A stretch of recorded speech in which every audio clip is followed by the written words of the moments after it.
Hey guys, welcome back, and yes, now I have a mic. Oh yeah, I've just finished to watch the third and fourth episode of The Last Dance. Is out on Netflix and was on ESPN yesterday night in America.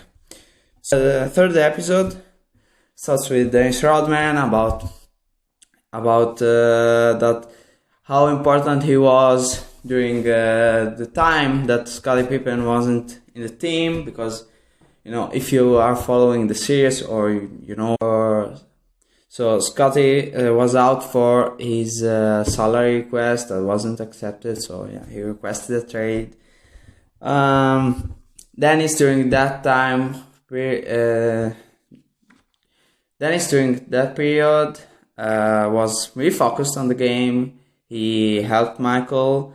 They talked about the time that he got ejected, and then he went to the hotel room of Mike, and from that point to apologize, and then from that point there were just wins for them. There was a retrospective to his childhood. At 18, his mom left him in the streets. He had this college opportunity, then he was drafted to Detroit, and he was part of that bad boys team that kicked the Bulls' ass in 1989 and 1990. And about this team, this astonishing team that right now couldn't exist, about this team that right now in this era cannot exist. There is a great quote from Sully that said, "Rick Mahorn taught me how to elbow and said, if you hit somebody, do it on purpose. Don't get a cheap foul. That's stupid. If you're gonna hit him, hit him." Oh my, it was really rude, the basketball at that time, and to be honest, I like it, but at the same time, you lose a lot of quality game that now you can have.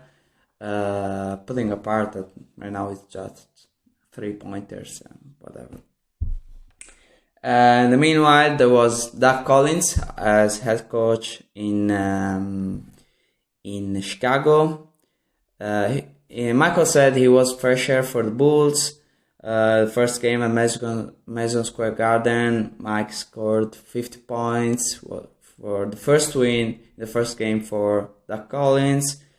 There was a lot of competitiveness between during trainings. MJ with there was a lot of competitiveness during trainings. MJ was always with the starting five, of course, but fuck! Allora, there was a lot of competitiveness under Doug Collins. During trainings, pick up games in trainings, MJ was always with the starting five, of course, but then Doug used to switch Michael from the starting five with their bench players, so to inspire him and build him as a team leader. They became a real contender in the East. Contention of the East between the Pistons, the Cavs, and the Bulls. They talk about the 1989 playoffs, where during the regular season, 1985, the Bulls had an 0-6 record against the Cavs, because at that time they used to play 60 games against the division rivals. They arrived to Game 5 in Cleveland. Everyone was saying, okay, they lost, it's over. And Michael took the shot and he won the game and the series. The Eastern Conference Finals, they lost. They got swept, I think. I'm not sure, by the Detroit Pistons. And yeah, the Detroit had these Jordan rules. The Jordan rules basically were tough methods to stop Michael, and if they couldn't stop him legally, Chuck Daly used, the head coach at the time for the Detroit Pistons, used to tell them, just kick him. Who cares? Who cares? He's the enemy. So at the time, if right now you go and just try to punch someone, push simply harder someone, you get flagrant or you got ejected. At that time, no. It was harder to get a flagrant. You had to do something very bad. Then they keep going with the Dennis Rodman story. When 1993 they found him in his car with a gun. They then traded him to San Antonio, and in San Antonio he couldn't play. He wasn't happy.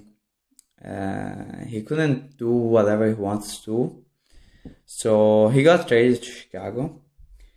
And the Bulls thought that he can fit in the team because between the players there are Michael and Scotty that can handle him, and he can respect him. There is the head coach Phil Jackson that can help as well. They talked about the first meeting with Phil Jackson, and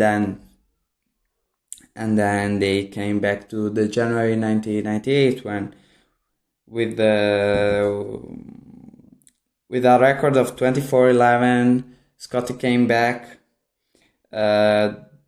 because he didn't want to be fined by the team, and at the same time he knew that he had to go until the end of the season, and then the trade will came.